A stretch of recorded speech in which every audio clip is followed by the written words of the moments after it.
really just wanted to get the personnel board together for the purpose of determining the cost of living adjustment for fiscal year 23. So in your meeting materials for tonight's meeting, it mentioned that the town administrator has already issued the budgetary directives to departments for the fiscal year 23 budget. So as part of that, we need to know what the personnel board is looking to recommend for the cost of living adjustment. So those that adjustment can be built into department requests and ultimately into the budget for the budget balancing process. So as it was explained in the memo, the wage increase, it's the annual recommendation that the personnel board makes as part of its responsibility of maintaining a fair and equitable pay level for the non-union staff. It allows for salary and wages to keep pace with the rising cost of inflation and maintain equity both with internal working groups and external working groups. So, similar working groups in comparable towns. So it's based on, normally the recommendations based on several factors: market indicators, increases among the municipal unions and the school department, and then anticipated adjustments in other towns. So this year, the town administrator is recommending a 2.75% increase. The most considerable factor behind this, and it was explained in the memo, was maintaining parity with the union. So as it explains in the memo, last year, the personnel board and town meeting voted for a 1.75% increase for non-union staff. And at the time, that was more of a budgetary decision. This time a year ago, we were still pretty much in the thick of the pandemic. The financial implications were still a little unclear. At the time, cities and towns hadn't quite made a determination yet on their cost of living adjustment. So with the information that we had available, what we decided to do, or the personnel board decided to do, was average them together and go with, it was a 1.75% increase. So Mike, you were just asking about, what indicators we were using last year. So at the time, the economic indicators had an average of 1.73%. The unions were at 2.17%. School department was at 1.81%. And then the other towns' non-union COLAs were 1.79%. So if you average all those together, it was 1.88%, but we decided to take a conservative approach last year at 1.75. So this year, in your packet, you'll notice I've included so with the union contracts, they're on a 3-year schedule. The most considerable factor this year is maintaining the parity with the unions, particularly during this 3-year window. So, if you average out what the increase is during the 3-year life of their contracts, it's 6.50. So in order to maintain parity and get us back on track with the unions, we're looking for a 2.75% increase for non-union staff. That way, prevents that those diverging scales, the scales from diverging. So 2.75%, the estimated cost for that is $117,000 into the budget. It's pretty much, the background information. In your packet, you also we included the economic indicators. So just for, I guess, the public's information, when you average those together, Bureau of Municipal Finance Law, Consumer Price Index, Social Security, the average among those is 4.52%. In fact, I got another thing today about Social Security at 5.99%, and the Consumer Price Index closer to 5%. So that's just indicators of the economic market. And then again, union comparable wages, that's for FY23. If you average those all together, they're 2.58%. School department, it's to be determined. So the union contract is up this year for the teachers. So that's all to be determined, and they're all kind of tied together. So when I was talking to school business administrator Mike Frisha, he just said that those were all to be determined. So we didn't have that information handy. And then the towns that replied, we sent something out to all the towns in Norfolk County. The towns that hadn't replied as of the writing of that memo: Milton, Foxborough, Plainville, Stoughton, Wellesley, Dedham, and Dover, for an average about 1.96. So Mike, you had asked about other towns that we compared to last year. Looking at my information that was provided last year, so we were looking at Dover at the time. Like I mentioned, this time a year ago, many cities and towns weren't sure what they were going to be doing. Again, we were kind of in the thick of COVID, but Dover had replied, Stoughton, Wellesley, Medway, Acton, and Rockland. So anyway, so that's where we are. Again, we're looking for a 2.75% increase for the non-union staff, and I'll turn it back over to you, Mike. So I just have a couple of questions. I guess the first, I think I'm looking at the right packet from last year, but is it accurate to say that most of the indexes that we're looking at have doubled since last year's, or close to doubled? Yeah, so let me just take a look. CPI Boston was 2.2 last year, I think, and this year it's 4 something. CPI Boston, maybe what I have is, so I'm looking at a document dated, is it 11/9/2020? Is that the one you're looking at, or? February 2020. So let me, sorry, let me pull this up. I can just pull up what I'd given you last year.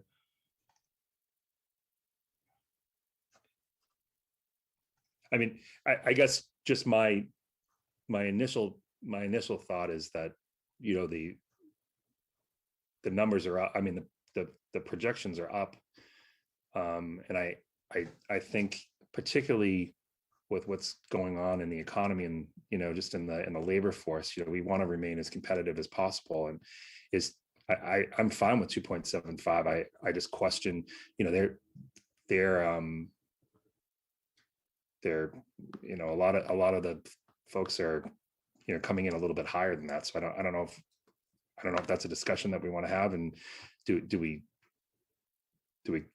propose higher, or do we stay with it? I mean, the 275 is fine with me. I guess I also want to address Julie's concern with the towns. You know, some are the same and some are different, but the towns that are offering the, you know, those rates have, you know, substantially different. You know, if you look at Milton or Wellesley, they have substantially different tax bases than Walpole. And I can speak for a moment if you want. Yeah, please.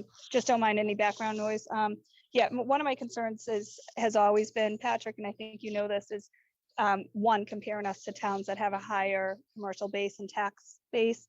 My concern this year, when you're talking about where we were last year with COVID, where we are now, I'm also always considering you know, right now we just did a major override that's going to cost taxpayers of Walpole a ton of money. So that's always a concern. And I'm just saying this in the sense of, you know, thinking about just the town of Walpole and not comparing it to other towns. And then the last thing is, and I brought it up last year when we were trying to begin to compare union with non-union. I know you guys know my position on that is clear with regards to that. So when we're talking about parity with union, I'm not sure that that's a place that we need to go to, or whether or not it's a fair assessment. And then the last thing is, when we do compare, if we are going to compare ourselves to all the other towns that are on that list, they're all looking at a 2% increase. So even if we were to give that credit and try to be comparable to them, then we'd be looking at a 2% increase and not 2.75. So those are my concerns and or comments. So I think I'd be more comfortable being in line with the other towns that you compared us to. Thank you. Yeah, so if I can kind of, sorry, I don't mean to cut off Shannon. If you've got some comments to make either, or if you want, I can respond to, you know, I guess Mike's questions first and then Julie's second. Yeah, I'll save my questions for the next round. Okay, so in response to Mike's question, actually, I guess the response is the same in terms of Mike and Julie, right? This is kind of a balancing act, right? There's several factors that need to be taken into consideration together, right? It's what's happening in the market, what's inflation doing to wages, and from that perspective, we need to look at it, from what information is available, but also in terms of, if you go to the duties of the personnel board, one of the responsibilities is maintaining a fair and equitable pay level. So we're looking at, keeping those wages competitive. And then in addition to the economic factors, we're looking at internal equity, internal parity, and then external equity and external parity. And that's what we do, obviously, that's what we also do when we're negotiating union contracts. We want to make sure that among each of the working groups in town, that not one group is outpacing the other, that, that again, kind of to steal what I said earlier, you don't want to create these diverging tracks here where one group is rising at a rate that's higher than another. And then external parity in the sense that, if you consider the 351 cities and towns in Massachusetts, where,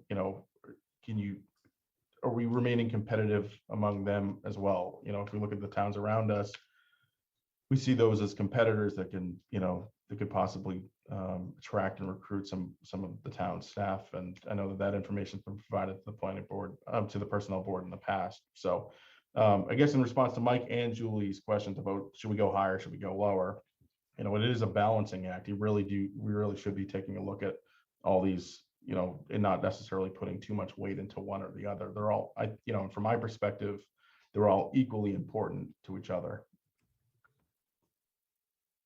So, sorry, I don't know if that necessarily answered the question, but, Mike, I have concerns if we go higher than 2.75%, that now we're moving, the non-union staff is outpacing the union staff. And I have, concerns if we go with just what the towns are doing, because there's other considerations, other factors behind that. There's the story of where the non-union staff were last year and how they compared to the union staff. And there's just more than just looking at that flat number. There's the kind of the background story to that also. Well, and I would think that the union employees have unions looking out for them for that reason. And we should be looking at the non-union folks and making sure that they are, getting what they deserve, and to keep those employees from jumping ship and going to another town that pays higher. Shannon, do you have any questions or comments? I do have some questions. So I'm just looking for a little bit of historical context as the newbie on the board. And so historically, has the personnel board tried to keep it in line with unions? If so, why? Like, I'm just curious about what the justification has been in the past.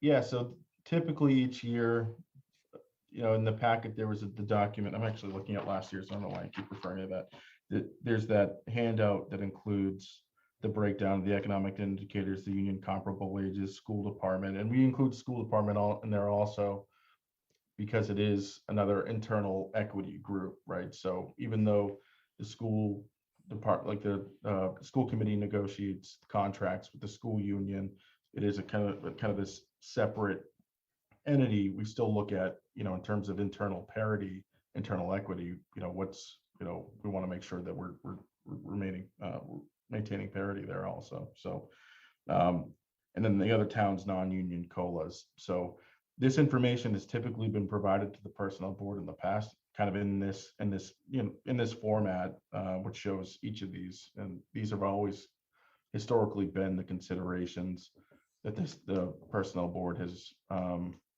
looked at when making this determination. May I add, just from being on it from last year or last several years, there was always, if you don't mind, Shannon, there was also a concern with trying to compare unions with non-union as well, and making that, I'm not saying it's not relevant at all in any way, shape, or form, but it shouldn't be the sole deciding factor. And of course, we want to maintain and take care of the employees. I totally get that. But even looking at the numbers that were given and all of the breakdowns, it seems that the average was between 2 and 2.5%. So I think I'm still concerned with it going up even higher based on everything else I've already indicated with all my other concerns. So,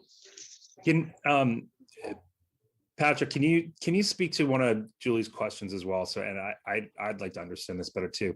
What, if any, impact does the override play on the, what's it? It'll be $118,000 that we have to pay for the 2.75. I think that was the number. What's the impact of the override, and how should we consider that in making or blessing this recommendation? So it's kind of two separate things. So, but I want to make the distinction that you've got these overrides, but also these debt exclusions, and that's what this is. It's a debt exclusion. So it's debt that's excluded from the budget. So when this proposal for the school project was initiated, that proposal was, it was going to be financed outside of, the existing levels of taxation. So the 117,000 is part of our, would be part of our operational budget. It's funded through, the regular, tax levy. And then the school project is debt that's, being financed by additional tax dollars that are, it's excluded from that 2.5%. So it's, from the perspective of the taxpayer, the taxpayer writes, a check, or, it's part of their taxes, but it's how those two are kind of split. I guess what I'm trying to say is that the operational budget is within, within the normal 2.5% versus the school project, which is a debt exclusion. Does that make And sense? It does. I just wanted to add one other piece. So that $117,000 cost, I understand that that's part of the operational budget now, but I just want everyone to remember how the long-term effect is every time we increase, and what it does to other benefits, and how it affects long-term costs to the town, and therefore taxpayers. So that's why I bring it up as a whole, because at the end of the day, that's who it affects. So I just wanted to point that out as well. Thanks. And then on a related note, I was just curious what percentage of the operational budget, I know we're talking about next year's budget, which hasn't been determined, but like generally what proportion of the overall budget is this increase? So I don't know the exact percentage, but we're talking about 117,000 in comparison to about $100 million budget.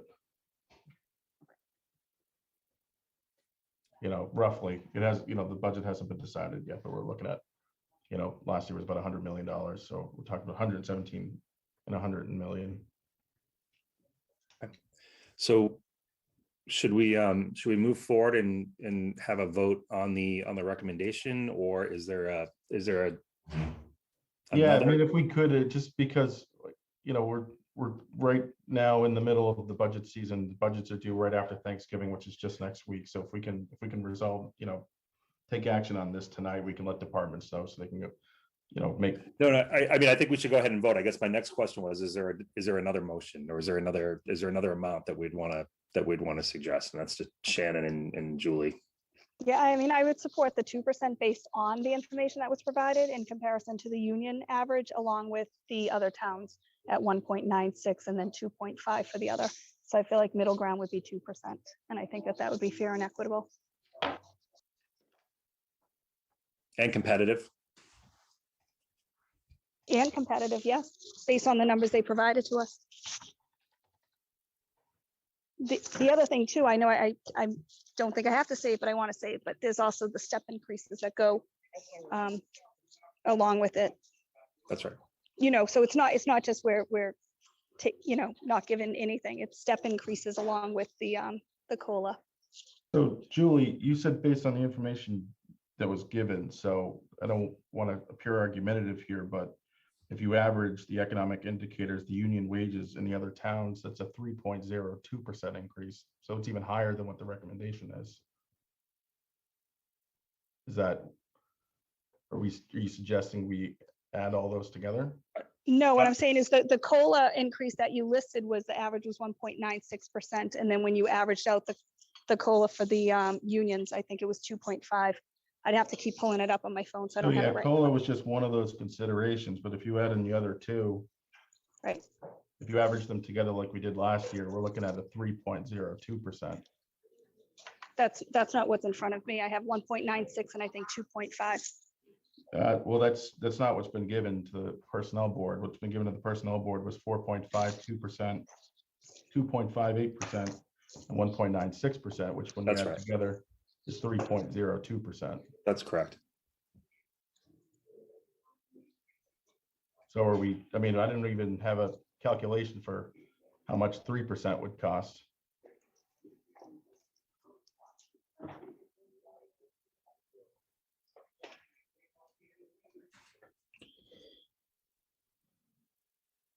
And then last year, can you remind me were we in line with non-union personnel in other towns with the 1.75? We were So- I think we were conservative last year. Yeah, looking at last year, we had Dover was at 2%, Wellesley was at 2%, Medway was at 2%, Acton was at 1%, Rockland was at 2%. So it looks like Acton was kind of like the outlier, but Walpole was at 1.75%. Okay. So I guess my view is, Julie, like you, I'm a little sensitive to the override that was just passed, but in thinking about how high inflation is this year and in the interest of retaining and being competitive, I think I support the 2.75% increase. But I do hope we can find some operational savings elsewhere to kind of help offset the cost of taxpayers this year. That's my stance. In terms of the override, Shannon, I just want to make sure I understand kind of what, excuse me, the debt exclusion. Talk about operationally overall, you Okay. know, I do think there are probably better places to save money, but I think we should compensate our employees with the 2.75 increase. Okay. All right. I'll make can I make a motion to approve the 2.75? Sounds good to me. Sorry, Shannon, was that a second? I'll second it. All right. We have to do a roll call vote. Yes, please. All right. So Shannon, Yes. Julie, No, and it's a yes for me. All right, thank you. I'll let the departments know so they can work those into their budget requests. So I appreciate that. And then the other items that I have on the agenda for tonight were other revisions to the salary schedule. These are positions that actually had given you job descriptions for, but in the interest, I think going through the job descriptions are easier to kind of do in person. So I think whenever the next meeting is, we can review the job descriptions together. I just kind of want to get these onto the salary schedule so I can get those back to the department so they can work on those. So namely, the positions that we're looking to add to the schedule are a management analyst position at a P11, a communications director position at a P11, intern position. This would be a new grade on the hourly schedule, and then increase the assistant town accountant position grade from P10 to P9, and that's to make it more in line again as far as comparables go, making it comparable with the assistant treasurer collector, which is kind of a comparable position in the finance department. So I don't know if you want, I can go through each of these, or I think I provided a write-up on each of these. But and actually there's one thing that I'm forgetting too. It wasn't in the memo, but it was in the revised schedule that you were provided with.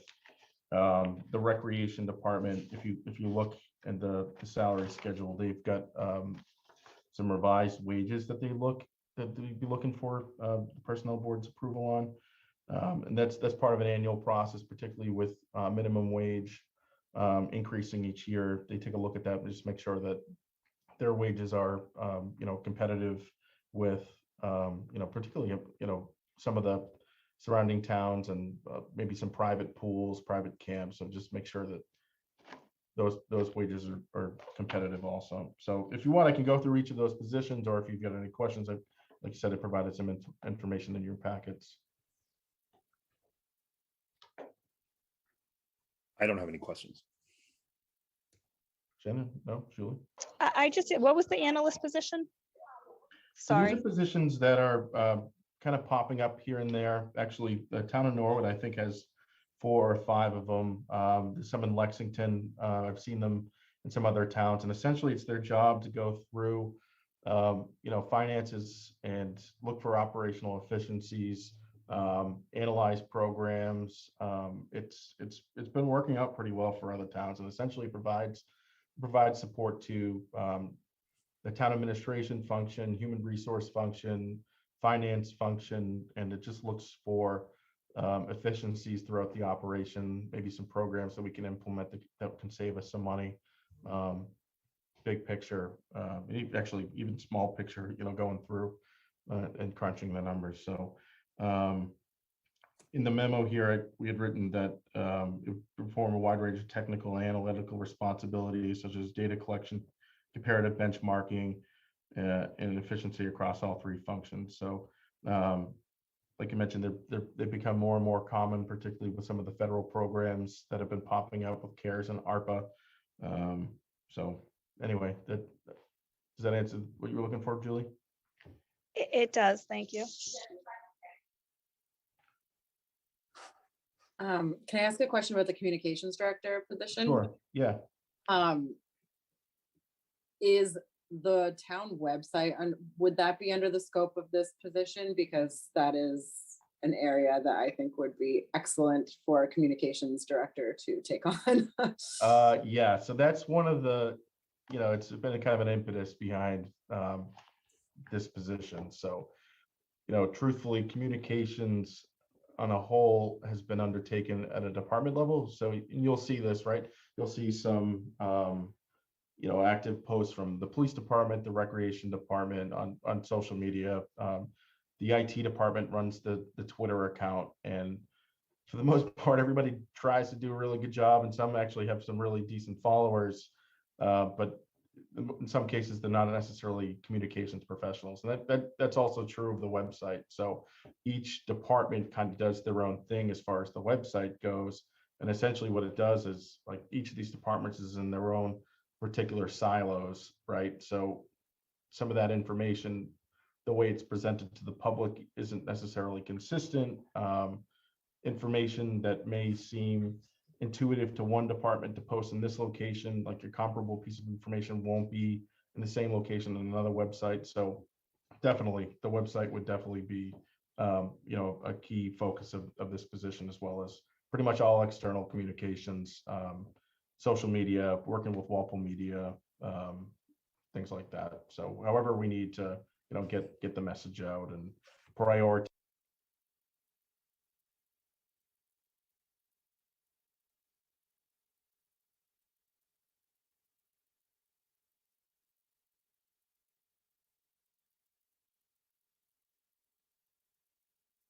Positioning some of that information in locations where it would be intuitive for residents to find it and be helpful. Like, it would definitely be a focus of this position.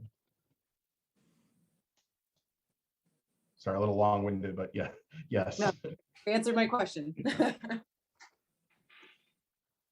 So if there's no other questions, if I can ask, I'd like for the personnel board to take individual votes on these. Adding the management analyst position at that grade, communications director, intern, assistant town accountant, and then the revisions to the recreation schedule.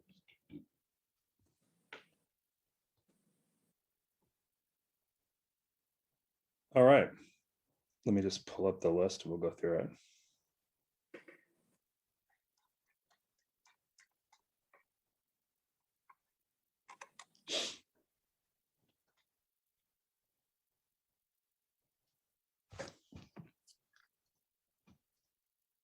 And Pat, remind me, you said what is it? The plan reviewer, central permit administrator isn't a new headcount. It's kind of something that existed in a bit of a different capacity elsewhere that's being realigned, essentially. Yeah, actually, now, is that, oh, I see that there's that paragraph. So when this memo was from that first meeting that we were going to have in person, and we were going to review the job description at that meeting. When we had to reschedule this meeting, I wanted to just really kind of focus it on the salary schedule with the intention of bringing the job descriptions back. So thanks for pointing that out. I forgot that was in there. If it's okay with you, at our next meeting, we can go through the job descriptions for each of these positions. That's good. So we'll go through just the four that we talked about. Yeah, about the adds of the increase. And okay. If you want, Mike, I can share my screen if you don't have it. I've got it. So I guess I need a motion to approve an addition of the management analyst to the professional salary schedule P11. Seconded, or make the motion? Okay, and I'll second. Okay. I would like All to right. make that. Great. And then, all right, so we'll just do a roll call vote. Julie, No on that one. Shannon, Yes. and it's a yes for me. I'd like to get a motion to add the communications director to the professional salary schedule at a P11. Motion to add the communications director. Okay. Second. Julie, No on that one. Shannon, Yes. that's a yes for me. Add an intern to the hourly schedule with a new grade. I need a motion. Motion to add the intern to the schedule. Second. Julie, how do you vote? Yes on that. Shannon, Yes. it's a yes for me as well. And lastly, a motion to increase the assistant town accountant grade from a P11, from P10 to P9 on the professional salary schedule. So moved. Seconded. Julie, how do you vote? Yes. Shannon, Yes. and it's a yes for me as well. And if I could just ask one other thing, again, those recreation ones, maybe a motion to the effect of to recommend revisions to the recreation schedule as listed in the packet. And you'll see in the packet the values in green. Actually, why don't I can just pull it up so it's the public at home can watch. I just don't want to make it seem like I'm doing anything. Bear with me for 1 second.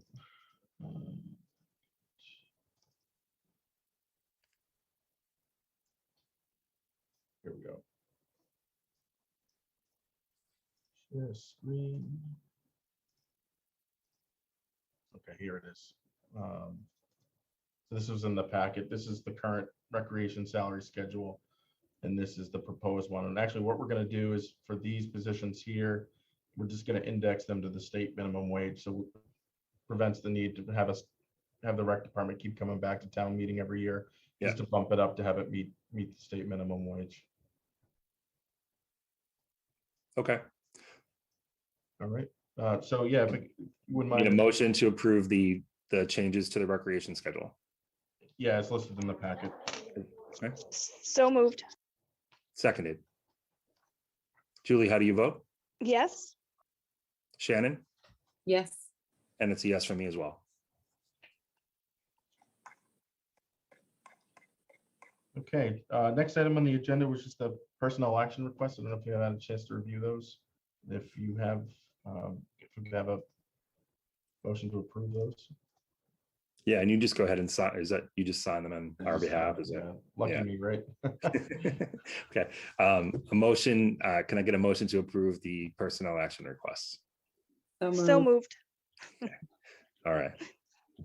So I learned from Julie. Julie, talk. Shannon, and then seconded by Julie. Okay. That's fine. It's a yes for me. Shannon, Yes. yes for me as well. Okay, and then actually, why don't we do the minutes first before we talk about dates and times? Yeah, I didn't have anybody have comments on the minutes. All right. Can I get a motion to approve the minutes from September 14th, 2021? So moved. I'll second it. All right. Shannon, how do you vote? Yes. Julie,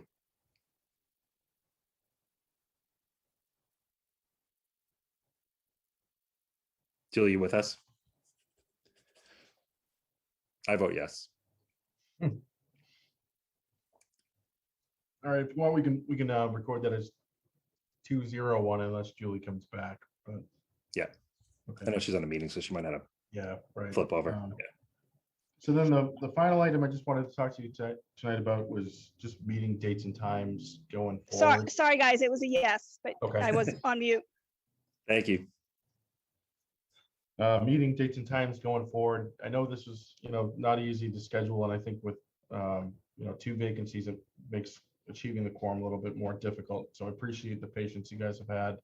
Are there days or times in particular that work for you guys going forward that we can try to meet on? I was thinking about maybe trying to meet again in a couple of weeks to go through some of those job descriptions that we'd put off. It's still kind of pressing that, so we'd like to get those resolved as soon as we can. But it's, you know, to help us figure out how to schedule this going forward. Are there days or times that Can we get back to our second, was that second Tuesday at 5:30? That would work for me. 5:30 will work for me until January, and then I'm back in the office and we'll be commuting, so I'll need to start later than that. Okay. Most 6 o'clock, I think, would be a safer start time. Julie, can you do 6 o'clock? I can, yep. Okay. Does that work for you, Mike? Yeah, I mean, it does. And generally I don't go past 7 o'clock, but I've got another meeting at 7 on the second Tuesday. So Okay. Oh, all right. That's right. Well, I mean, we don't have to do it Tuesday night. So if there's, you know, another night of the week that works best, we can look at that also. But if you want to keep the Tuesday at 6 and just kind of, you know, maybe we can do these kind of quick meetings on Tuesdays. We can try that for a little I while. mean, I don't think we've ever gone past an hour. So I think we're safe to do 6 o'clock. Okay. All right. So why don't we plan for our next meeting to be, what do you want to do? Tuesday, December 14th? It's the second Tuesday in December. Yeah, sounds great. And then we'll just get back on that second Tuesday schedule. Okay. Works for me. And we can do 5:30 in December. That's fine. That'd be great. Okay. All right, works for me. Thank you, everybody, for getting together tonight. I've got no update under the town administrator's update. All right, we'll just plan to meet Tuesday, December 14th then. Thanks. All right. Okay, thanks, guys. Good night, everybody. Thank Don't you. forget to adjourn. Don't forget. Oh, to I got a adjourn. motion to adjourn. So Oh, yeah. moved. Second. All right. Shannon second. All in favor? Aye. Aye. Good night, everybody. Good night.